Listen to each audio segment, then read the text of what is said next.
دجال مکہ مکرمہ اور مدینہ منورہ میں داخل نہیں ہوگا۔ مسئلہ نمبر 173، مدینہ منورہ میں داخل ہونے والے 7 راستوں پر اللہ تعالیٰ دو نگران فرشتے مقرر فرما دیں گے جو دجال کو مدینہ منورہ میں داخل نہیں ہونے دیں گے۔ Page number 223۔ حضرت ابو بکر رضی اللہ تعالیٰ عنہ سے روایت ہے، نبی کریم صلی اللہ علیہ وسلم نے ارشاد فرمایا، مدینہ کے لوگ مسیح دجال سے مرعوب نہیں ہوں گے۔ اس وقت مدینہ کے 7 دروازے ہوں گے اور ہر دروازے پر 2 فرشتے پہرا دے رہے ہوں گے۔ بخاری۔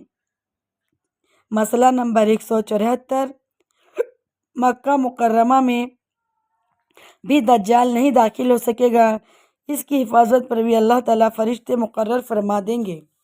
مسئلہ نمبر 175، خراسان سے نکلنے کے بعد دجال مدینہ منورہ کا قصد کرے گا اور احد پہاڑ کے قریب پہنچنے سے پہلے ہی فرشتے اس کا منہ شام کی طرف پھیر دیں گے اور وہیں وہ ہلاک ہوگا۔ حضرت ابو ہریرہ رضی اللہ تعالیٰ سے روایت ہے کہ رسول اللہ صلی اللہ علیہ وسلم نے فرمایا، کانا دجال مشرق کی طرف سے آئے گا، اس کا مقصد مدینہ منورہ آنے کا ہوگا اور وہ احد پہاڑ کے پیچھے تک آئے گا، پھر فرشتے اس کا رخ شام کی طرف پھیر دیں گے اور وہ وہیں ہلاک ہو جائے گا۔ اسے مسلم نے روایت کیا۔ اہل ایمان کو اللہ تعالیٰ فتنہ دجال سے محفوظ رکھیں گے۔ مسئلہ نمبر 176، ان مغیرہ بن شعبہ رضی اللہ تعالیٰ عنہ کہتے ہیں، دجال کے بارے میں جتنا میں نے نبی اکرم صلی اللہ علیہ وسلم سے پوچھا اتنا کسی اور نے نہیں پوچھا۔ آپ صلی اللہ علیہ وسلم نے فرمایا، تجھے اس کی اتنی فکر کیوں ہے؟ وہ تجھے کچھ بھی نقصان نہیں پہنچا سکے گا۔ میں نے عرض کیا، یا رسول اللہ، لوگ کہتے ہیں اس کے پاس کھانا اور نہریں ہوں گی۔ آپ صلی اللہ علیہ وسلم نے ارشاد فرمایا، اس کے پاس جو بھی ہوگا وہ اللہ کے نزدیک بہت ہی حقیر ہے۔ اسے مسلم نے روایت کیا۔ مسئلہ نمبر 177، اللہ کی رحمت سے ان پڑھ اہل ایمان بھی دجال کی پیشانی پر کافر کا لفظ پڑھ کر اسے پہچان لیں گے۔ حضرت حذیفہ رضی اللہ تعالیٰ عنہ کہتے ہیں، رسول اکرم صلی اللہ علیہ وسلم نے فرمایا، دجال کی ایک آنکھ کانی ہے، اس کے اوپر ایک پھیلی ہوئی ہوگی، اس کی دونوں آنکھوں کے درمیان پیشانی پر کافر لکھا ہوا ہوگا، جسے ہر مومن پڑھا لکھا یا ان پڑھ سب پڑھ لیں گے۔ اسے مسلم نے روایت کیا۔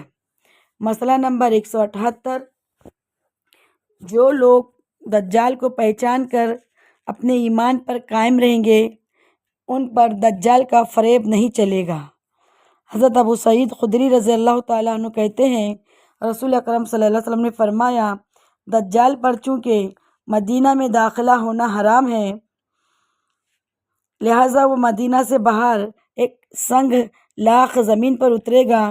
اس وقت مدینہ والوں میں سے سب سے بہتر آدمی دجال کے پاس جائے گا اور کہے گا، میں گواہی دیتا ہوں کہ تو ہی دجال ہے، جس کے بارے میں رسول اللہ صلی اللہ علیہ وسلم ہمیں بتا گئے ہیں۔ دجال لوگوں سے مخاطب ہو کر کہے گا، اگر میں اس آدمی کو قتل کروں پھر زندہ کر دوں، کیا تم میرے لیے الہ یعنی خدا ہونے میں کوئی شک رہ جائے گا؟ لوگ کہیں گے نہیں۔ چنانچہ دجال اسے قتل کر کے پھر زندہ کرے گا۔ وہ آدمی کہے گا، واللہ اب تو مجھے اور بھی زیادہ یقین ہو گیا کہ تو ہی دجال ہے۔ دجال اسے دوبارہ قتل کرنا چاہے گا لیکن نہیں کر سکے گا۔ اس نے مسلم نے روایت کیا۔ مسئلہ نمبر 179، ایک مومن آدمی کو دجال آرے سے چیر کر 2 ٹکڑے کر دے گا اور زندہ ہونے کا حکم دے گا۔ جب وہ دوبارہ زندہ ہو جائے گا تو دجال مومن کو دوبارہ قتل کرنا چاہے گا، تب اللہ تعالیٰ اس مومن کا جسم پیتل کا بنا دیں گے اور دجال اسے قتل نہیں کر سکے گا۔ حضرت لمبی حدیث ہے، حضرت ابو سعید خدری رضی اللہ تعالیٰ عنہ کہتے ہیں، رسول اللہ صلی اللہ علیہ وسلم نے ارشاد فرمایا، دجال نکلے گا تو مومنوں میں سے ایک آدمی اس کی طرف آ رہا ہوگا کہ راستے میں اسے دجال کے ہتھیار بند سپاہی ملیں گے، اسے پوچھیں گے کہاں جا رہے ہو؟ مومن جواب دے گا جو دجال ظاہر ہوا ہے اس کی طرف جا رہا ہوں۔ دجال کے کارندے اس سے پوچھیں گے کیا تو ہمارے رب یعنی دجال پر ایمان نہیں لایا؟ مومن آدمی جواب میں کہے گا ہمارا رب مخفی نہیں ہے۔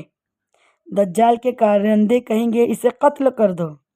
تب وہ آپس میں ایک دوسرے سے کہیں گے کیا تمہارے رب یعنی دجال نے منع نہیں کیا کہ اس کے حکم کے بغیر قتل نہ کرنا کسی کو؟ چنانچہ وہ اس مومن آدمی کو دجال کے پاس لے جائیں گے۔ جب مومن آدمی کو دجال دیکھے گا تو کہے گا لوگوں یہ وہی دجال ہے جس کی خبر ہمیں رسول اکرم صلی اللہ علیہ وسلم نے دی تھی۔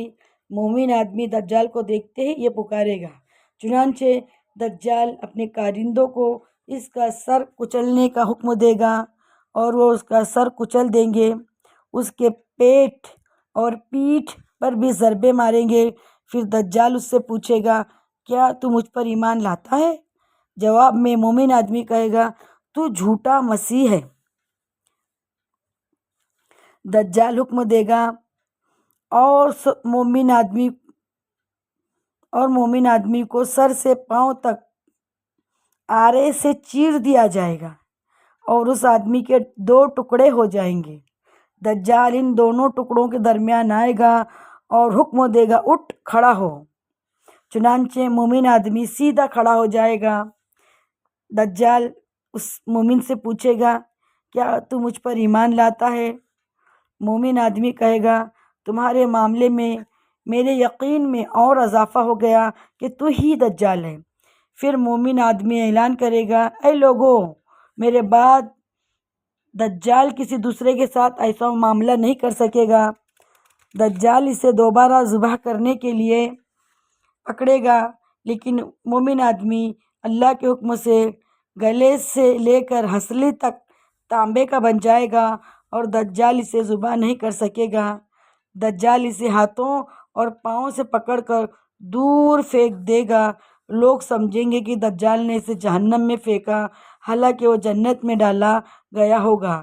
رسول اکرم صلی اللہ علیہ وسلم نے ارشاد فرمایا وہ شخص رب العالمین کے نزدیک سب سے بڑا شہید ہے۔ اسے مسلم نے روایت کیا۔ مسئلہ نمبر 180، فتنہ دجال سے بچنے والے خوش نصیبوں کو اللہ تعالیٰ دنیا میں ہی حضرت عیسیٰ علیہ السلام کی زبانی بلندی درجات کی بشارت دے دیں گے۔ حضرت نواز بن سمعان کلابی رضی اللہ تعالیٰ عنہ کہتے ہیں ایک دن رسول اکرم صلی اللہ علیہ وسلم نے دجال کا ذکر کیا اور فرمایا پھر اللہ تعالیٰ کے نبی عیسیٰ علیہ السلام ان لوگوں کے پاس تشریف لائیں گے جسے اللہ تعالیٰ نے فتنہ دجال سے بچا لیا ہوگا، اور انہیں تسلی دیں گے اور انہیں درجات سے آگاہ کریں گے جو اللہ تعالیٰ نے ان کے لیے جنت میں تیار کر رکھے ہوں گے۔ فتنہ دجال سے پناہ طلب کرنے کی دعائیں۔ مسئلہ نمبر 181، فتنہ دجال سے محفوظ رہنے کے لیے درج ذیل دعا مانگنی چاہیے۔ حضرت عائشہ رضی اللہ تعالیٰ عنہ فرماتی ہیں رسول اکرم صلی اللہ علیہ وسلم نماز میں درود شریف کے بعد یہ دعا مانگا کرتے تھے اللہم انی اعوذ بک من عذاب القبر واعوذ بک من فتنة المسیح الدجال واعوذ بک من فتنة المحیا والممات اللہم انی اعوذ بک من المعصم والمغرم۔ اے اللہ، میں تیری پناہ مانگتا ہوں عذاب قبر سے، مسیح دجال کے فتنے سے، زندگی اور موت کے فتنے سے، گناہ اور قرض سے۔ مسئلہ نمبر 182، سورۃ کہف کی پہلی 10 آیت یاد کرنے والا شخص بھی فتنہ دجال سے محفوظ رہے گا۔ حضرت ابو درداء سے روایت ہے نبی کریم صلی اللہ علیہ وسلم نے فرمایا جس نے سورہ کہف کی پہلی 10 آیتیں یاد کر لی وہ فتنہ دجال سے بچا لیا گیا۔ ابو داؤد پیج نمبر 228۔